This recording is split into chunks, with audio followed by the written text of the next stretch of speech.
All right. Do you want to hear a funny story or the really scary, upsetting story? Scary. Okay, parents, they asked for this. I'm going to read you my favorite story out of this book. Does anybody know what my favorite story out of this book is?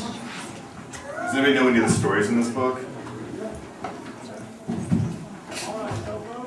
Oh.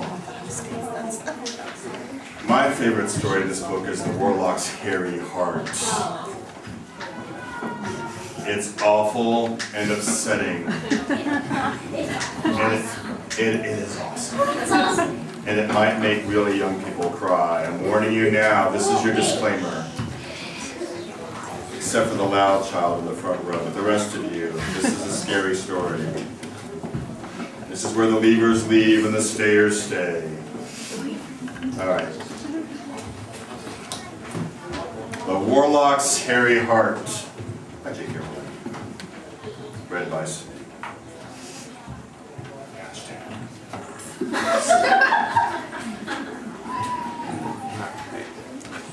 There once was a handsome, rich, and talented young warlock. It was a trial. Who observed that his friends grew foolish when they fell in love. Am I interrupting something?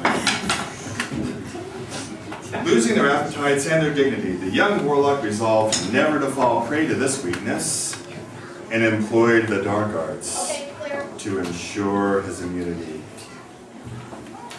Unaware of his secret, the warlock's family laughed to see him so aloof and cold. All will change, they said, when a maid catches his fancy, but the young warlock's fancy remained untouched. Though many a maiden was intrigued by him and employed their most subtle arts to please him, none succeeded in touching his heart, not one. The warlock gloried at his indifference, and as the first freshness of youth waned, the warlock's peers began to wed and then to bring forth children. Their hearts must be husks, he sneered, shriveled by the demands of the mewling offspring. Does any parent here know what the demands of offspring is like? Anybody? I see very, very subtle nods. It's okay, I'm with you. And once again, he congratulated himself on the wisdom of his choice. In due course, the warlock's parents died. Yeah. Again, my favorite.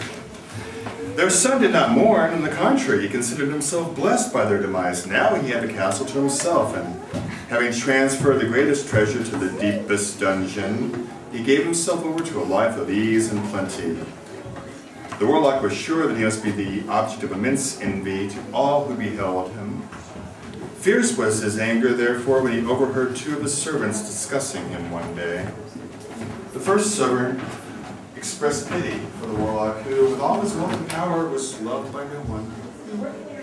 But the second servant wondered why a man with so much gold in a big castle was unable to attract a wife. Their words dealt dreadful blows to his pride, and he resolved at once to take a wife. And she would be a wife superior to all others. She would possess astounding beauty, envy, and desire in every man. It gets scary, trust me.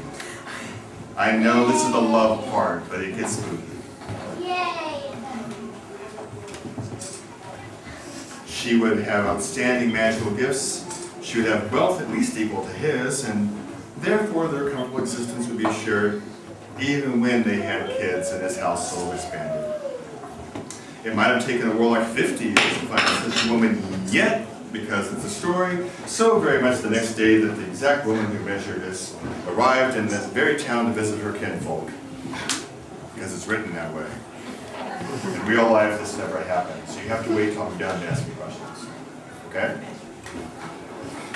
So, she was a witch of prestigious skill and possessed much gold. Her beauty was such that it tugged at the heart of every man who set eyes on her, every man but one. And the warlock's heart felt nothing. Nevertheless, she was a prize, and he began to court her. All noticed the change in the warlock and were amazed, and told her she had succeeded where everyone else had failed. The young woman was both fascinated and repelled by the Warlock's attentions. She sensed a coldness. She'd never met a man so strange and remote. Her kinsfolk, however, said that he was a good match, and eager to promote it, accepted his invitation for a great feast in his honor. The table was laden with silver and gold. Just imagine, it works much better this way. The table was laden with silver and gold. Thank you. And it had the finest wines and the most sumptuous foods. Wow. Minstrels strummed on silk-string lutes and sang of the love their master had never felt.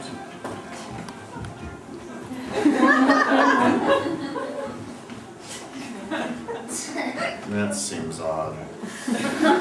That's not the lutes and the love I was reading about.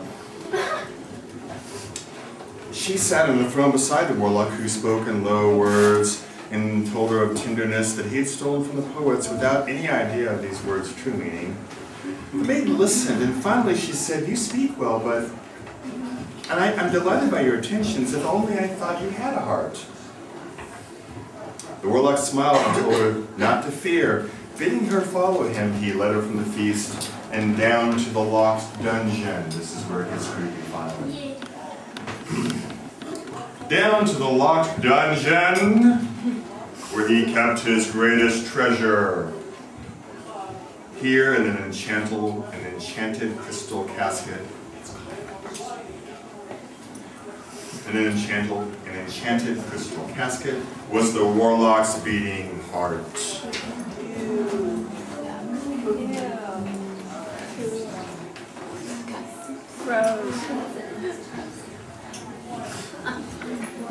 Long since disconnected from eyes, ears, and fingers, it had never felt beauty or the musical voice or even the soft, silky skin.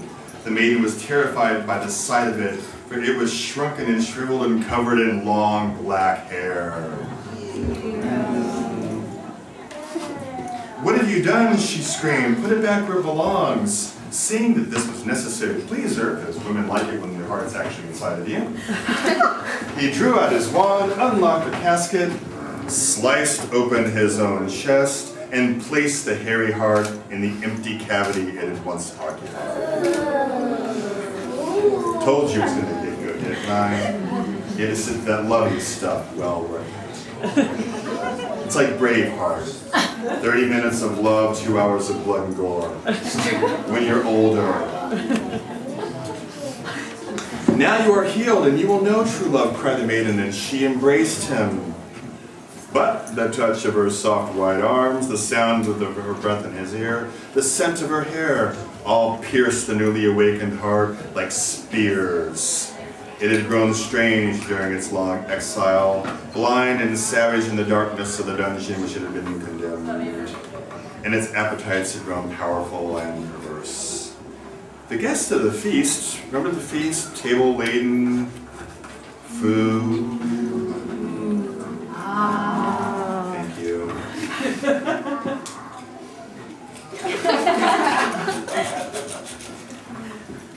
Had noticed the absence of the host and the maiden. At first untroubled, they grew anxious as the hours passed. Finally, they began to search the castle. They found the dungeon at last. Should have started there. It would have been a much shorter search. Found the dungeon at last, and the most dreadful sight awaited. The maiden lay dead upon the floor, her chest cut open, and beside her crouched the mad Warlock, holding in one bloody hand the great, smooth, shining scarlet heart. J.K. Rowling wrote this. I'm not making this up. In his other hand, I skipped the best part. Sorry, I get so wrapped up in this one. Holding in one bloody hand the great, smooth, shining scarlet heart, which he licked and stroked. Isn't that gross?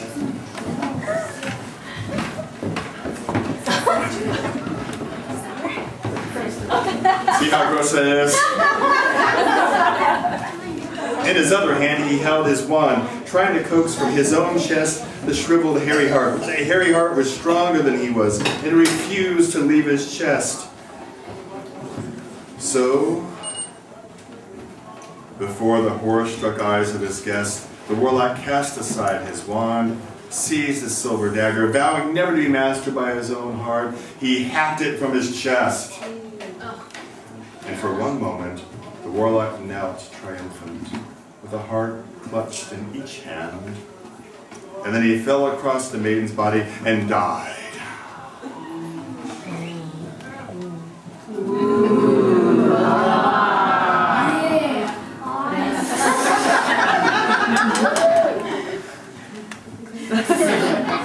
Yeah. Awesome. The end.